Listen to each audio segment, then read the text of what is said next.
Olá, eu sou Michele Souza e seja muito bem-vinda ao canal Audiobook Crime e Mistério. Hoje vamos ler juntos um conto especial de Agatha Christie, O Santuário, com a astuta Miss Marple. Se você gosta de mergulhar em mistérios como esse, não se esqueça de deixar o seu like e se inscrever no canal. Isso nos ajuda a trazer ainda mais histórias fascinantes para você. Coloque seus fones de ouvido, ajuste o volume e embarque conosco nessa intrigante jornada. Então, vamos ao livro! A esposa do vigário dobrou a esquina do vicariato com os braços carregados de crisântemos. Seus rústicos sapatos irlandeses arrastavam uma grande quantidade de terra do jardim. Seu nariz estava sujo de poeira, mas ela estava totalmente alheia a esse fato. Ela teve certa dificuldade em abrir o portão do vicariato, que se sustentava apenas sobre a metade de suas dobradiças enferrujadas. Uma rajada de vento moveu seu chapéu surrado, assentando-o em sua cabeça de maneira ainda mais desengonçada do que antes. "Diabos!" disse Bunte. Batizada de Diana por seus esperançosos pais, a senhora Harmon passou a ser chamada de Bunte, ainda na infância por razões óbvias, e esse nome a acompanhava desde então. Empunhando os crisântemos, ela atravessou o portão e chegou ao pátio da igreja, e em seguida à porta. O ar de novembro era brando e úmido. Nuvens se moviam pelo céu e revelavam pedaços de azul aqui e ali. Do lado de dentro, a igreja era escura e fria. Não era aquecida senão nos horários de culto. "Brrr!" disse Bunte, de modo energético. "É melhor terminar logo com isso. Não quero morrer de frio." Com a rapidez que advém da prática, ela reuniu a parafernália necessária. Vasos, água, recipiente para as flores. "Gostaria que tivéssemos lírios", pensou Bunte em silêncio. "Já estou cansada destes crisântemos ásperos." Seus dedos ágeis arrumavam as flores em seus recipientes. Não havia nada particularmente original ou artístico em suas decorações, pois Bunte Harmon não era nem original nem artística, mas eram composições simples e agradáveis. Carregando os vasos com cuidado, Bunte caminhou pela nave em direção ao altar.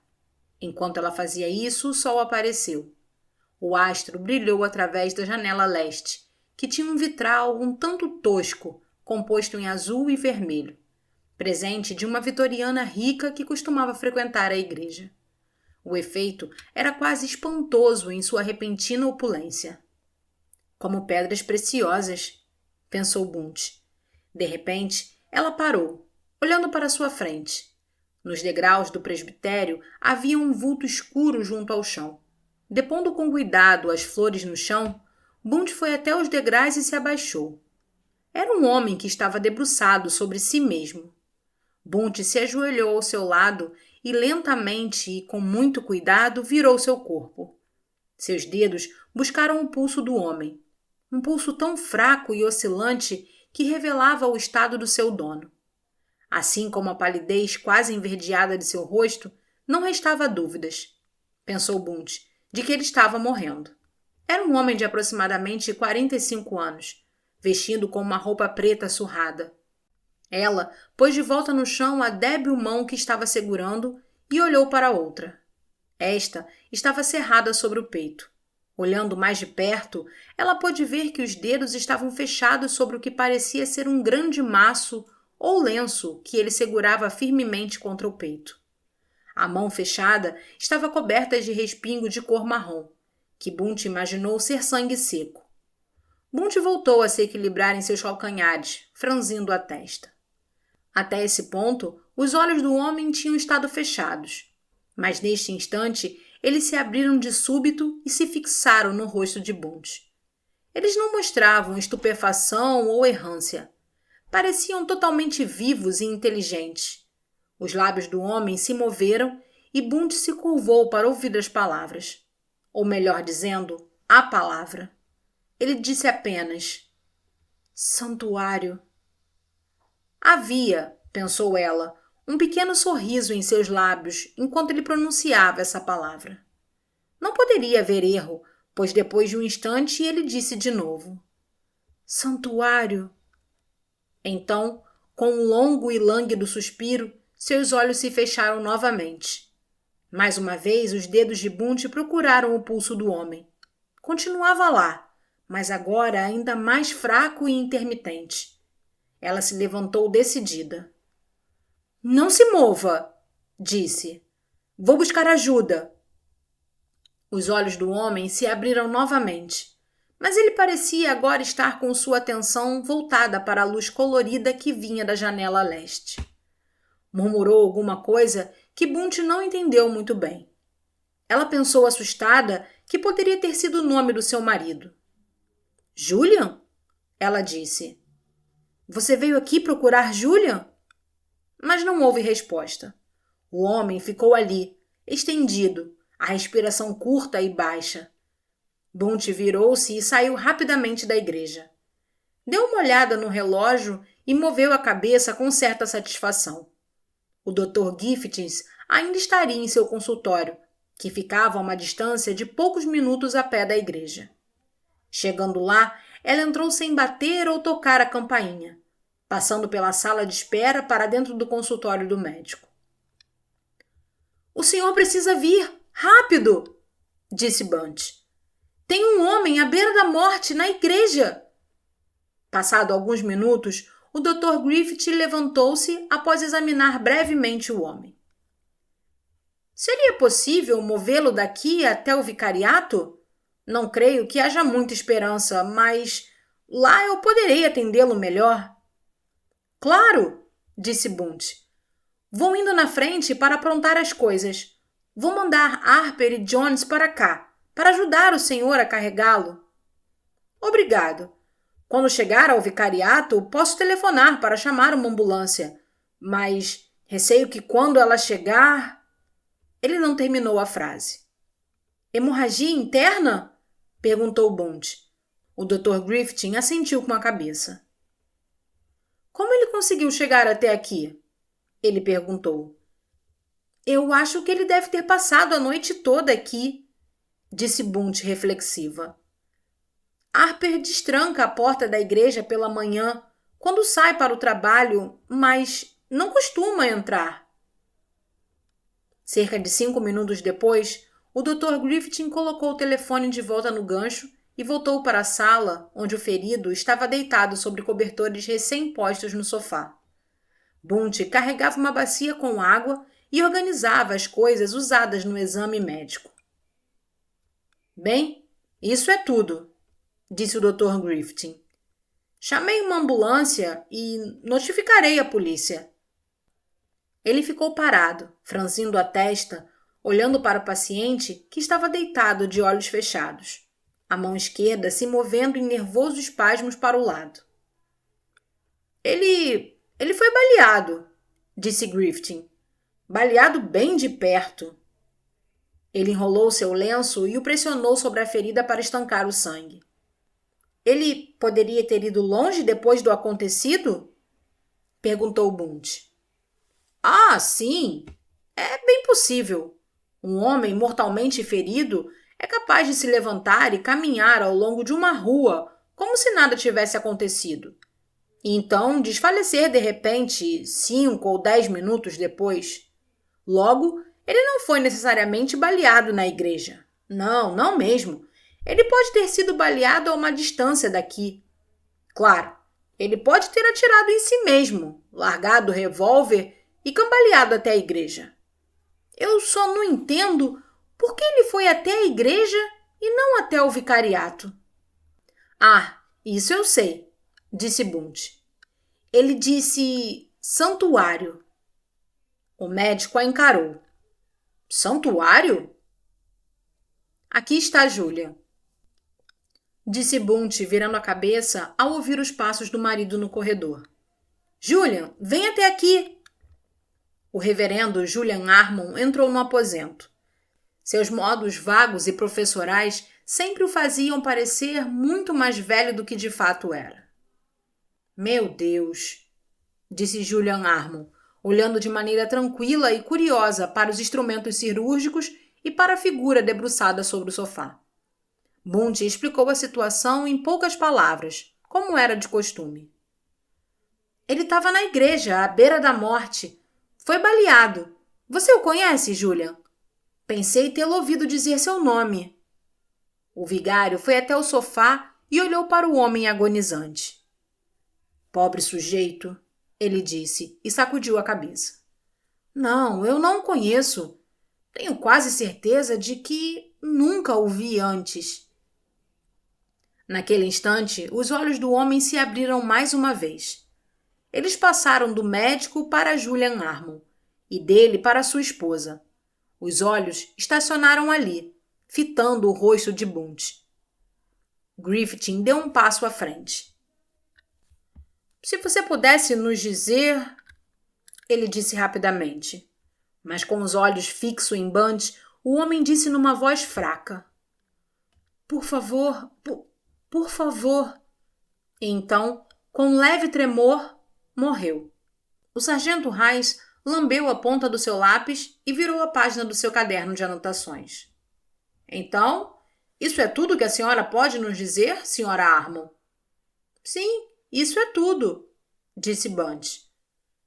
Estas são as coisas que estavam em seus bolsos.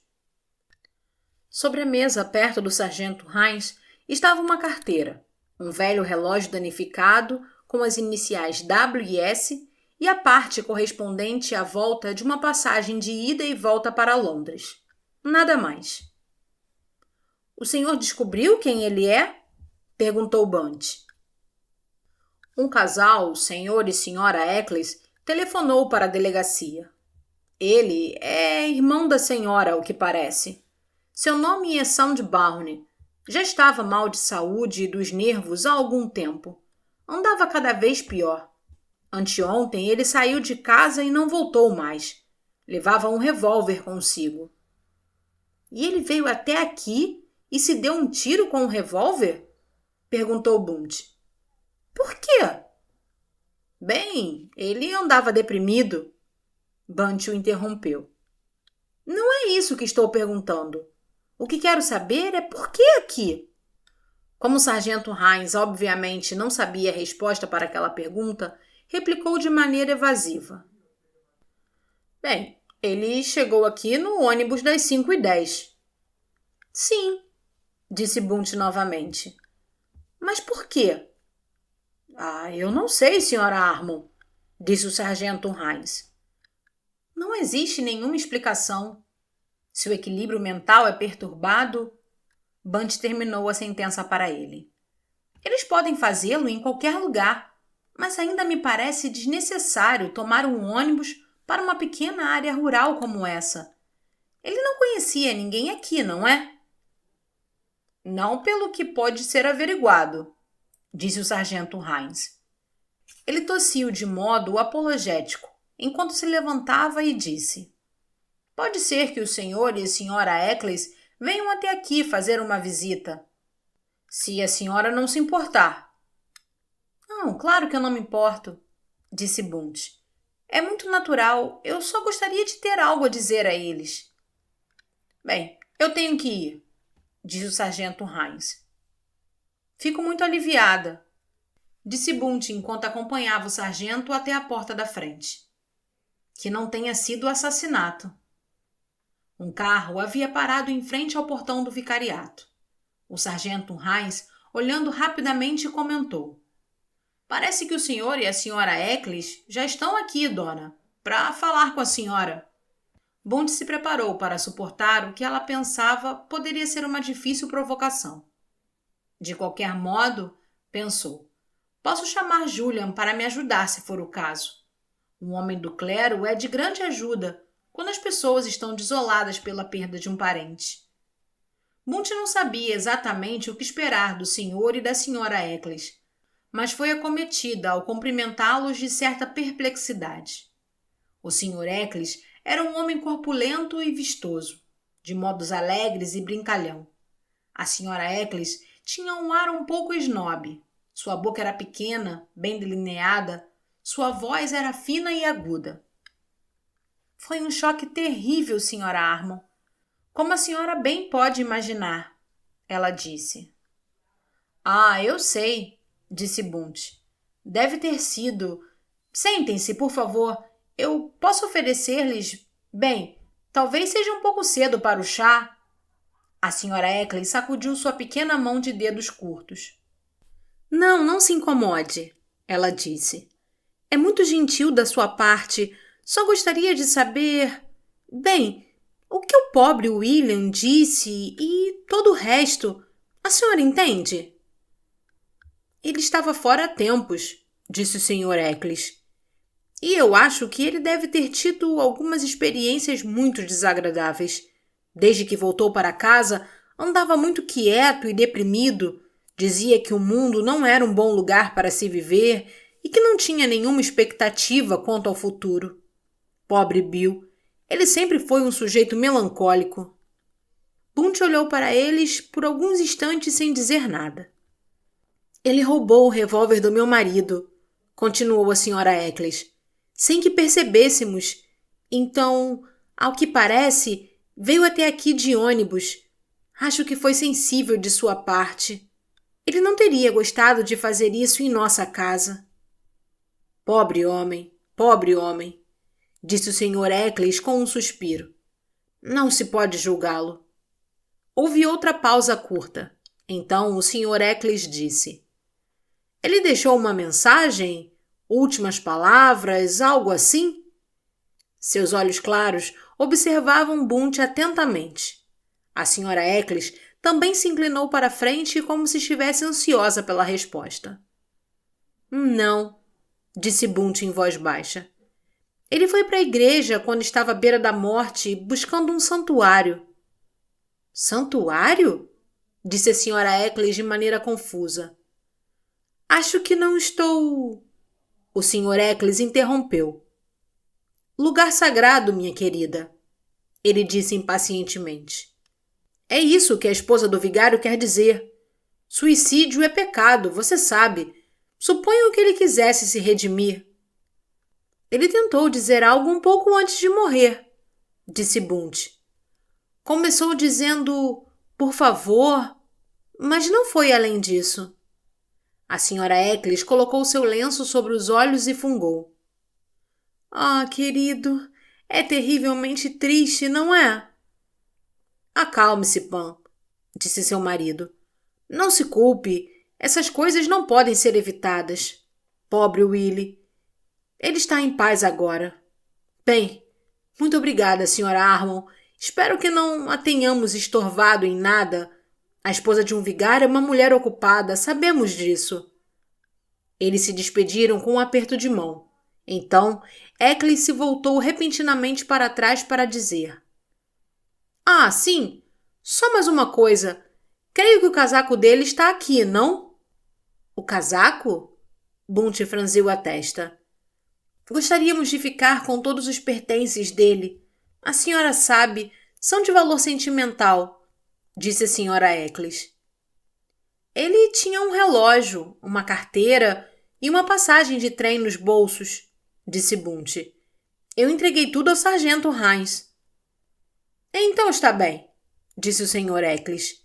Ele entregará a nós. Assim espero. Seus documentos particulares devem estar na carteira. Havia uma nota de 1 libra na carteira, disse Bunt. Nada além disso. Nenhuma carta ou coisa que valha? Bunt sacudiu a cabeça. Bem, mais uma vez obrigada, Sra. Harmon. O casaco que ele estava vestindo, é possível que também esteja com o sargento? Bunt franziu a testa tentando se lembrar. Não, ela disse. Acho que não. Deixe-me ver. O doutor e eu o tiramos para examinar a ferida. Ela deu uma olhada incerta ao redor do ambiente. Devo tê-lo levado para o andar de cima, junto com as toalhas e a bacia. Eu estava pensando, Sra. Harmon, se a senhora não se importar, nós gostaríamos de ficar com o casaco. A senhora entende? A última coisa que ele vestiu... Bem, teria um valor imenso para minha esposa. Claro, disse Bunt. O senhor gostaria que eu mandasse lavar antes? Ah, não, isso não é necessário.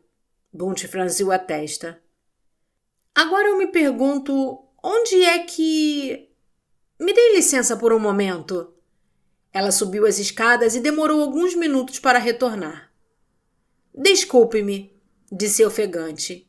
Minha diarista deve ter posto o casaco junto com as outras roupas que foram para a lavanderia. Levei um bom tempo para encontrá-lo. Aqui está. Vou embrulhá-lo para vocês. Contrariando os protestos do casal, ela o fez. Então, despedindo-se efusivamente mais uma vez, o senhor e a senhora Eccles partiram. Bunt voltou lentamente pelo corredor e entrou no escritório. O reverendo Julian Harmon levantou os olhos e seu rosto desanuviou-se. Ele estava escrevendo um sermão e receava ter sido desviado do rumo pelo interesse que lhe despertaram as relações políticas entre a Judéia e a Pérsia durante o reinado de Ciro. Sim, querida, ele disse esperançoso. Julian, perguntou Bunt, o que é exatamente um santuário? Julian Harmon gentilmente pôs de lado a folha do sermão. Bem, ele disse, santuário em templos gregos e romanos era a célia na qual ficavam as estátuas de um deus. A palavra em latim para altar, ara, também significa proteção. Ele continuou doutamente. No ano 399 d.C., o direito a santuário foi final e definitivamente reconhecido nas igrejas cristãs. A mais antiga menção do direito a santuário na Inglaterra está no Código de Leis emitido por Ethelbert no ano 600 d.C. Ele continuou por algum tempo com sua explicação. Julian, seguidamente, ficava desconcertado com a receptividade de sua esposa aos seus pronunciamentos eruditos. Querido, ela disse, você é um doce. Inclinando-se, ela o beijou na ponta do nariz. Julian se sentiu um pouco como um cão que fosse congratulado por realizar um truque engenhoso. O senhor e a senhora Eccles estiveram aqui, disse Bunt. O vigário franziu a testa. O senhor e a senhora Eccles? Eu não me lembro. Você não os conhece. Ela é irmã do homem da igreja e ele é o marido. Minha querida, você deveria ter me chamado. Ah, não houve necessidade, disse Bunt. Eles não estavam precisando de consolo. Será que... Ela franziu a testa. Se eu deixasse um ensopado no forno amanhã, você conseguiria se virar, Julia? Estou pensando em ir a Londres. Há uma liquidação que quero aproveitar. Navegar? O marido a olhou sem entender. Você diz andar de barco ou num iate? Não, é uma liquidação especial na Barons e Portmans. Você sabe, lençóis, toalhas de mesa e lã. Não sei o que nós fazemos com nossas lãs, mas elas ficam gastas em muito pouco tempo. Além disso, ela acrescentou habilmente, acho que está na hora de visitar a tia Jane. Aquela doce velhinha, Miss Jane Marple, estava gozando dos prazeres da metrópole por 2 semanas, confortavelmente instalada no apartamento do seu sobrinho. É tão gentil da parte de Raymond, ela murmurou. Ele e Joan foram para os Estados Unidos por 2 semanas e insistiram para que eu ficasse aqui e me divertisse. E agora, querida Bunt, me conte, o que está preocupando? Bunt era a afilhada predileta de Miss Marple, e a velha senhora a olhava com grande afeição, quando Bunt, com seu chapéu enfiado na parte de trás da cabeça, começou a contar a história. O relato de Bunt foi claro e conciso. Miss Marple acenou com a cabeça quando Bunt terminou. Entendo, ela disse. Entendo. É por isso que eu achei que deveria vir até a senhora, disse Bunt. A senhora vê, sem eu ser muito esperta... Mas você é esperta, minha querida. Não, não sou. Não como Julian. Julian, é claro, tem um intelecto muito sólido, disse Miss Marple. Exatamente, disse Bunt. Julian tem um intelecto, mas eu, por outro lado, tenho a sensibilidade. Ah, você tem muito bom senso, Bunt, e é muito inteligente. A senhora vê. Eu não sei muito bem o que fazer. Não posso perguntar a Julian porque... Bem, quero dizer, Julian é tão cheio de integridades... A declaração pareceu ter sido perfeitamente compreendida por Miss Marple, que disse: Eu entendo o que você quer dizer. Para nós mulheres, bem, é diferente. Ela continuou. Você me contou o que aconteceu, Bunty, mas eu gostaria de saber, primeiramente, exatamente o que você pensa sobre isso. Está tudo errado, disse Bunty. O homem que estava na igreja morrendo sabia tudo sobre o santuário. Ele disse exatamente da maneira que Julian teria dito. Quero dizer, ele era um homem instruído e culto, e se ele tivesse dado um tiro em si mesmo, não se arrastaria, depois disso, até uma igreja para dizer santuário. Santuário significa que quando você está sendo perseguido, ao entrar numa igreja você está salvo. Seus perseguidores não podem tocá-lo. Em certa época, nem mesmo as autoridades podiam pegar você. Ela olhou inquisitivamente para Miss Marple. Esta acenou com a cabeça. Bunty continuou. Aquelas pessoas, o senhor e a senhora Eccles, eram bem diferentes, ignorantes e vulgares. E tem mais uma coisa. O relógio do falecido tinham as iniciais W e S na parte de trás. Mas dentro, eu o abri. Estava escrito em letras muito pequenas. Para Walter, de seu pai. E tinha uma data. Walter.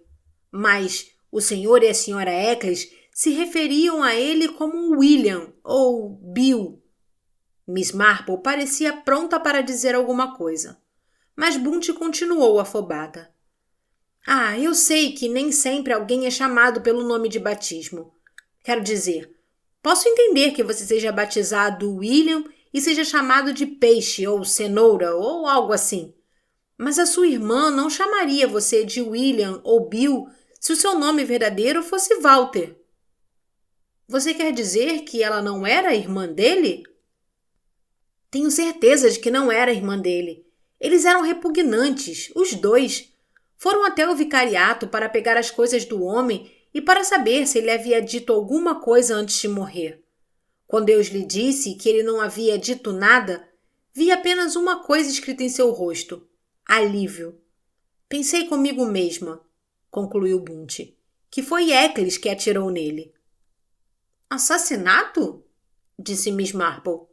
Sim, disse Bunty. Assassinato. E é por isso que eu procurei a senhora, querida tia.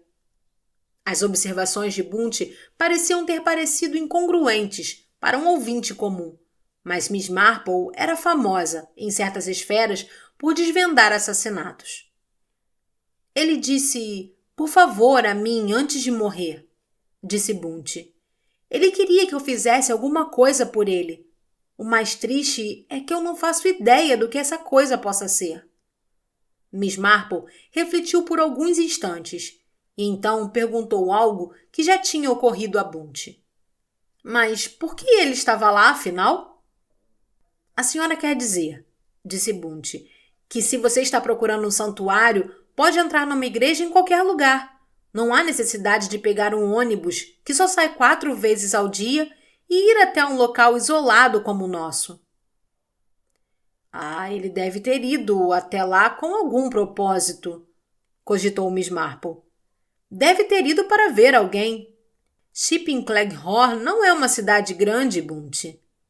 Bunty repassou em sua mente todos os habitantes do lugarejo antes de sacudir a cabeça, ainda um tanto excitante. De certo modo, ela disse, poderia ser qualquer pessoa. Ele não mencionou nenhum nome? Ele disse Julian, ou eu pensei tê-lo ouvido dizer Julian. Poderia ter sido Júlia, acho. Mas até onde eu sei, não há nenhuma Júlia vivendo em Shipping Cleghorn. Ela apertou os olhos enquanto se lembrava da cena. O homem deitado nos degraus da capela, a luz entrando pela janela, brilhando como joias azuis e vermelhas. Joias, disse Miss Marple pensativa. Agora estou chegando, disse Bunty, na parte mais importante de todas. A senhora vê, o senhor e a senhora Eccles fizeram a maior questão de ficar com o casaco do falecido. Nós o tiramos quando o médico estava examinando ele. Era um casaco velho e surrado, não haveria nenhuma razão para eles quererem tanto a peça. Eles fingiram que era algo sentimental, mas aquilo foi pura tolice. De qualquer maneira, subi até o andar de cima para buscá-lo e quando eu estava subindo as escadas, me lembrei que ele havia feito um gesto com as mãos, tateando o casaco como se quisesse pegar alguma coisa. Então, quando peguei o casaco, examinei-o bem e vi que numa das partes o forro havia sido recosturado com uma linha diferente. Então eu descosturei essa parte e encontrei um pequeno pedaço de papel lá dentro. Tirei o papel e costurei o forro novamente com a linha apropriada. Fui muito cuidadosa e não acho que o senhor e a senhora Eccles notaram o que eu fiz. Acho que eles não notaram, mas não posso ter certeza. Depois eu desci com o casaco, entreguei a eles e inventei alguma desculpa para a demora. — E o pedaço de papel? Perguntou Miss Marple. Bunty abriu sua bolsa. Não mostrei a Julian, ela disse, porque ele teria dito que eu deveria tê-lo entregado ao senhor e à senhora Eccles, mas pensei que seria melhor trazê-lo para a senhora ver em vez disso. Um canhoto de guarda-volumes, disse Miss Marple olhando para o papel. Estação de Paddington. Ele tinha uma passagem de volta para Paddington no bolso, disse Bunty. Os olhos das duas mulheres se encontraram. Precisamos agir, disse Miss Marple vivamente. Mas seria aconselhável ter muita cautela. Você notou, minha querida Bunty, se estava sendo seguida em sua vinda para Londres esta tarde? Seguida? Exclamou Bunty. A senhora não acha que... Bem, eu acho que é possível, disse Miss Marple. Quando tudo é possível, nós temos que tomar precauções. Ela se levantou num movimento rápido. Você veio até aqui, pretensamente, minha querida, para ver as liquidações. Eu acho que a coisa certa a fazer seria irmos até algumas lojas. Mas, antes de começarmos, é melhor fazermos alguns ajustes, suponho. Acrescentou Miss Marple sombriamente. Que não precisarei do velho casaco de tweeds com a gola de pele de castor essa tarde. Cerca de 1h30 depois, as duas senhoras, muito mal vestidas e parecendo esgotadas, ambas agarradas a suados embrulhos contendo roupas de cama e mesa, sentaram-se numa pequena e isolada hospedaria, chamada Galho de Maçã, para recuperar suas forças com uma torta de carne com miúdos, seguida de torta de maçã e manjar. Com certeza são toalhas de rosto de qualidade, como as antigas, disse Miss Marple ofegante. E tem um J bordado. É uma alegre coincidência que a esposa de Raymond se chama Joan. Eu vou guardá-las até que sejam realmente necessárias. E elas poderão servir para Joan caso eu vá desta para uma melhor antes do esperado. Ah, eu estava mesmo precisando de tecido isolante, disse Bunty. E essas peças estavam muito baratas, embora não tão baratas quanto as que aquela ruiva arrancou da minha mão. Uma mulher jovem e elegante, usando uma quantidade considerável de blush e batom, entrou no galho de maçã naquele instante. Depois de olhar em volta por alguns instantes de modo vago, precipitou-se até a mesa onde estavam sentados Bunty e Miss Marple. Ela colocou um envelope sobre a mesa perto de Miss Marple. Aqui está, Miss, ela disse alegremente. Ah, obrigada, Gladys, disse Miss Marple. Muito obrigada. Muito gentil da sua parte. É uma satisfação servi-la, disse Gladys. Ernie sempre me diz, tudo de bom que você aprendeu foi com aquela Miss Marple, para quem você trabalhou. E sem dúvida eu sempre fico feliz em ajudá-la, senhora. Uma moça muito simpática, disse Miss Marple enquanto Gladys se retirava. Sempre tão disposta e tão gentil. Ela olhou dentro do envelope e depois o passou para Bunt. Agora, tenha muito cuidado, querida, ela disse. A propósito, aquele simpático inspetor ainda trabalha em Melchester? Não sei, disse Bunt. Espero que sim. Bem, se não for este o caso, disse Miss Marple pensativamente, posso ligar para o chefe de polícia. Acho que ele ainda deve estar lembrando de mim. É claro que ele vai lembrar da senhora, disse Bunt. Qualquer pessoa se lembraria da senhora. A senhora é única, ela concluiu. Chegando a Paddington, Bunt se dirigiu ao guichê de bagagens e apresentou o canhoto do guarda-volume. Após alguns instantes, uma velha e surrada mala foi entregue a ela, e carregando-a, ela caminhou até a plataforma. A viagem de volta para casa foi tranquila. Bunt se levantou quando o trem se aproximou de Shipping Cleghorn e pegou a velha mala. Assim que ela desceu do vagão, um homem correndo rapidamente ao longo da plataforma puxou de repente a mala da mão de Bunt e saiu disparado com ela. — Pare! Gritou Bunt. — Detenham-no! Ele pegou a minha mala! O bilheteiro, que nessa estação rural era um homem de reações um tanto lentas, apenas começara a dizer: — Olha aqui! Você não pode fazer isso! Quando um forte golpe no peito o empurrou para o lado, e o homem correu para fora da estação carregando a mala. Ele foi até um carro que o esperava, jogou a mala para dentro e estava prestes a segui-la. Mas antes que pudesse se mover, uma mão segurou seu ombro e a voz do chefe de polícia, Abel, disse: — E então, o que está acontecendo aqui? Bunt chegou ofegante, vindo da estação. — Ele roubou a minha mala! Eu tinha acabado de sair do trem com ela. — Bobagem, disse o homem. Eu não sei o que essa senhora está falando. Essa mala é minha. Eu acabo de descer do trem com ela. Ele fitou Bunt com um olhar estúpido e imparcial. Ninguém diria que o chefe de polícia Abel e a senhora Harmon havia passado longos períodos, durante os intervalos de Abel, discutindo as respectivas virtudes do adubo e da farinha de ossos para as roseiras. — A senhora afirma que a mala é sua? Disse o chefe de polícia Abel. — Sim, disse Bunt definitivamente.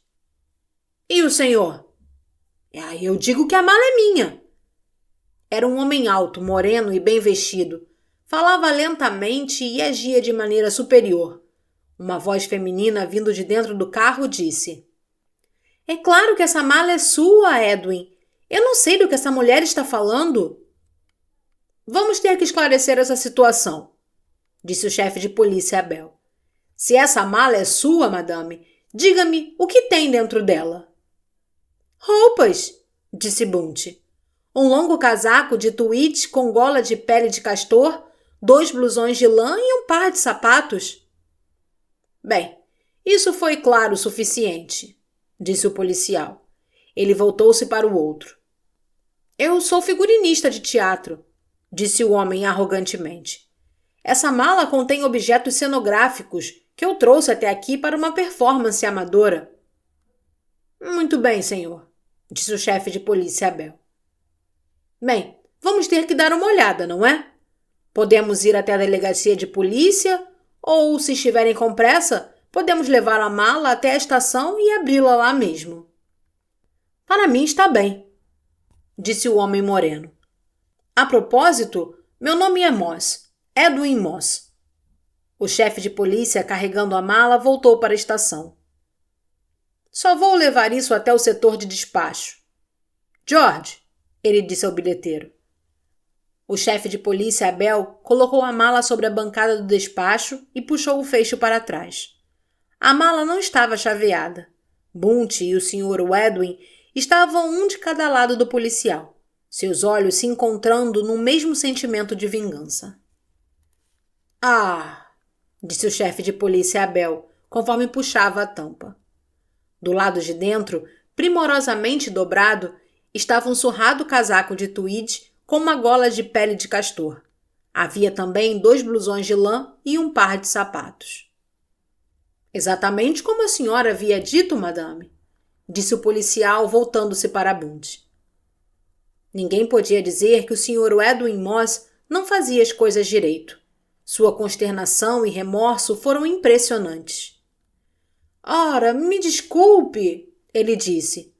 1000 perdões, por favor. Acredite em mim, cara senhora, quando eu lhe digo que sinto muitíssimo. É imperdoável, totalmente imperdoável o meu comportamento. Ele olhou para o seu relógio. Bem, tenho que ir agora. É provável que a minha mala tenha ido com o trem. Levantando mais uma vez seu chapéu, ele disse docemente a Bunty. Perdoe, senhora. E saiu apressado da sala do despacho. O senhor vai deixá-lo escapar?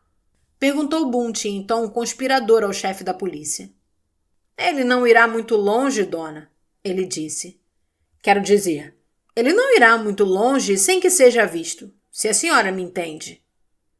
Ah, disse Bunty aliviada. Aquela velha senhora me telefonou, disse o chefe de polícia a Abel. Aquela que esteve aqui há alguns anos. Esperta ela, não é?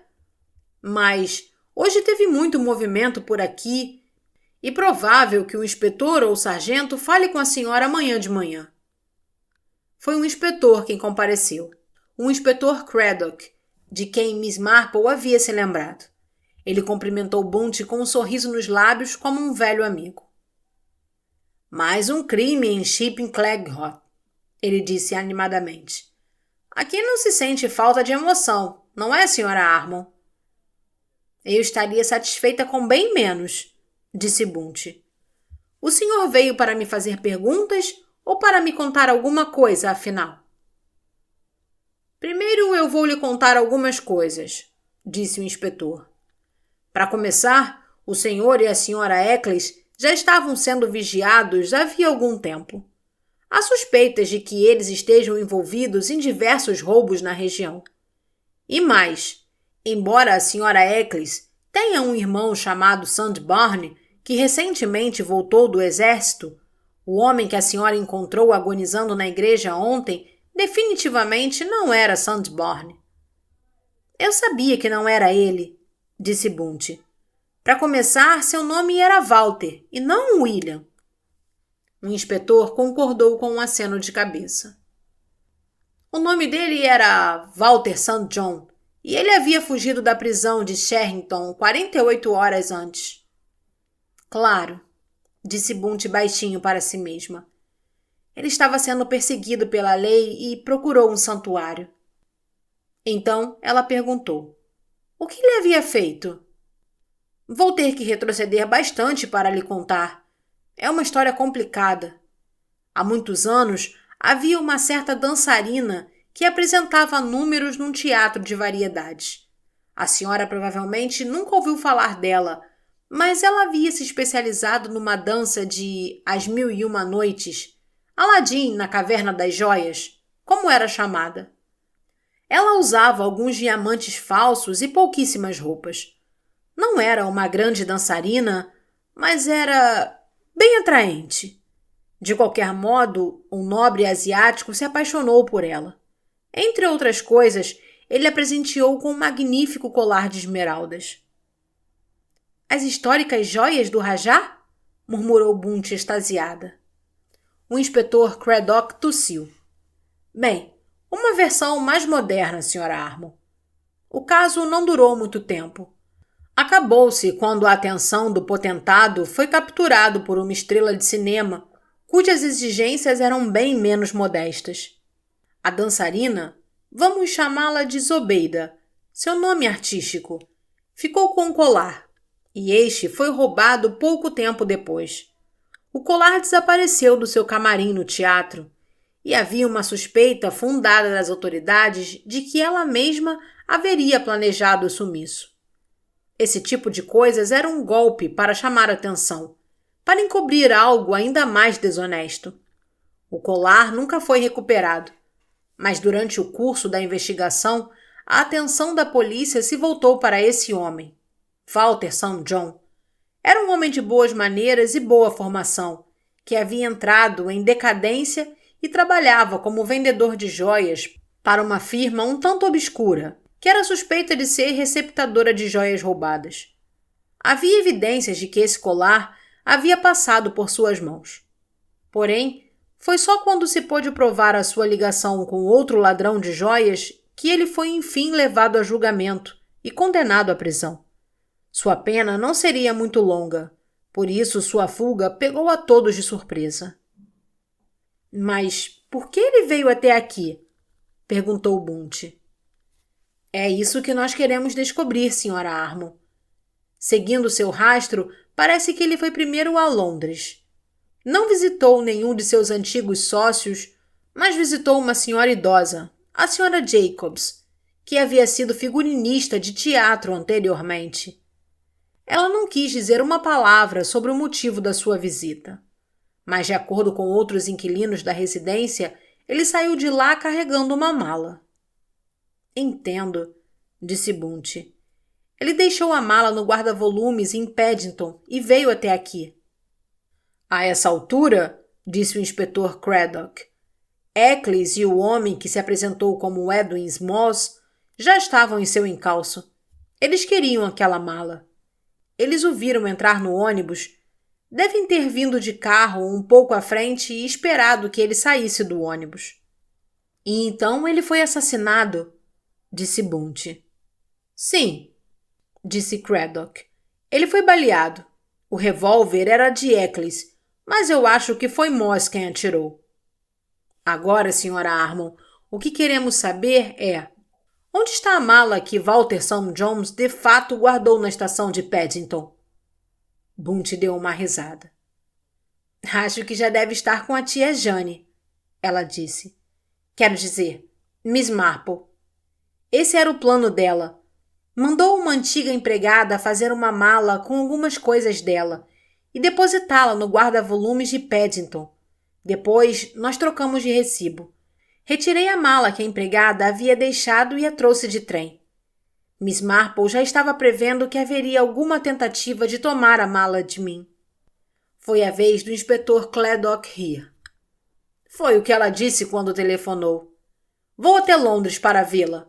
A senhora quer vir junto, Sra. Armon? Bem, disse Bunt pensativa.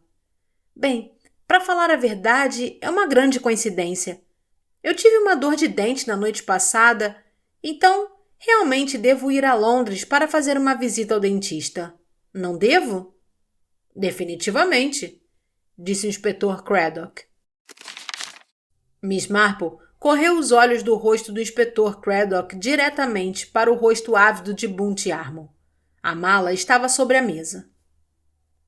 É claro que eu não abri, disse a velha senhora. Nunca pensaria em fazer qualquer coisa antes que chegasse em alguma autoridade. Além do mais, ela acrescentou com um recatado e malicioso sorriso vitoriano. Ela está trancada. A senhora gostaria de arriscar um palpite sobre o que tem dentro, Miss Marple? Imagino, disse Miss Marple, que sejam os figurinos de Zobeida. O senhor gostaria de um cinzel, inspetor?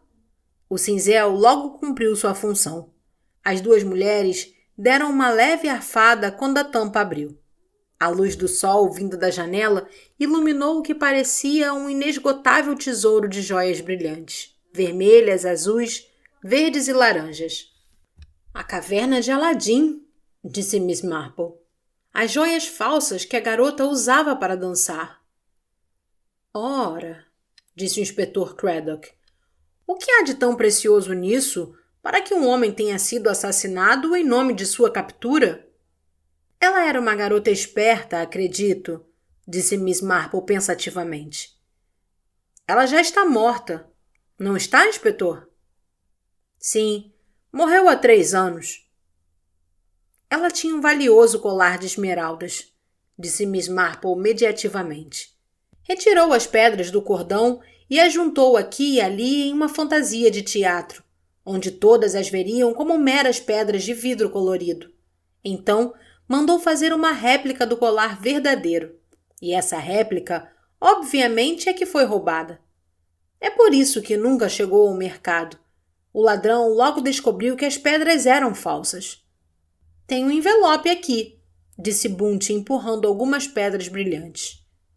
O inspetor Craddock pegou o envelope das mãos de Bunt e tirou dele 2 documentos oficiais.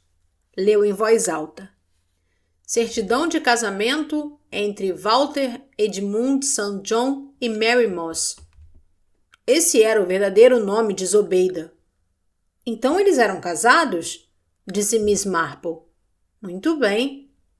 E o que é o outro papel? Perguntou Bunt. A certidão de nascimento de uma filha, Jewel. Jewel? Gritou Bunt. Mas é claro! Jewel! Jill! É isso! Agora eu entendo por que ele veio para Shipping Cleghorn. É isso que ele estava tentando me dizer. Jewel! O senhor e a senhora Mundy, eles criaram uma menininha para alguém. Eles são muito afeiçoados a ela. Eles a tratam como se fosse sua própria neta. Sim, agora eu me lembro. O nome dela era Jewel. Só que, é claro, eles a chamavam de Jill. A senhora Mundy teve um derrame há mais ou menos uma semana e o senhor Mundy está muito doente, pneumonia. Os 2 iam ter que ir para o hospital. Tenho tentado encontrar um bom lar para Jill.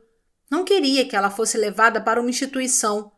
Acho que seu pai deve ter ouvido essas notícias na prisão e dado um jeito de escapar e de pegar essa mala que ele ou a mulher haviam deixado com a velha figurinista.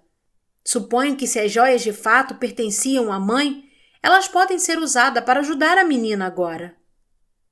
Imagino que sim, senhora Armon, se elas estiverem aqui.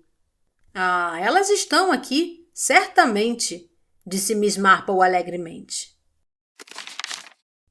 Graças a Deus você está de volta, querida, disse o reverendo Julian, saudando sua esposa com afeição e uma ponta de satisfação. A senhora Burt sempre faz o melhor que pode quando você não está. Mas ela me serviu uns bolinhos de peixe muito peculiares no almoço. Eu não queria magoá-la, então os dei para o Tiglet, mas nem ele quis comê-los. Então eu tive que jogá-los pela janela. Tiglet, disse Bunt acariciando o gato do vicariato, que estava ronronando encostado em seu joelho. É muito seletivo em relação aos peixes que come. Sempre digo a ele que ele tem um paladar refinado. E o seu dente, querida? Resolveu o problema? Sim, disse Bunt. Não doeu muito e já aproveitei para visitar a tia Jane de novo. Querida velhinha, disse Julian. Espero que ela não esteja muito debilitada.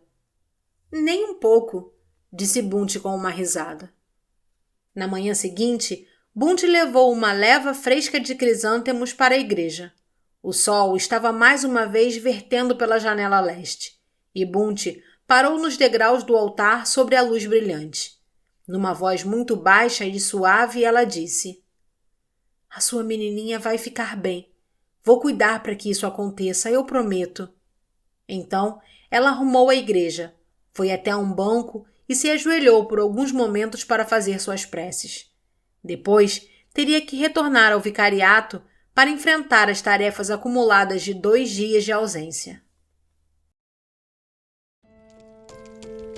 Espero que você tenha gostado desse conto intrigante da nossa querida Miss Marple. O Santuário é mais uma prova da genialidade de Agatha Christie em nos envolver em mistérios repletos de suspense e reviravoltas inesperadas. Se você está gostando desse conteúdo, não se esqueça de deixar o seu like e se inscrever no canal para mais audiobooks de mistério. Isso nos ajuda a trazer mais histórias incríveis para você. Não deixe de conferir outros contos e romances dessa grande autora. Muito obrigada por acompanhar até aqui, um grande beijo e até o próximo livro!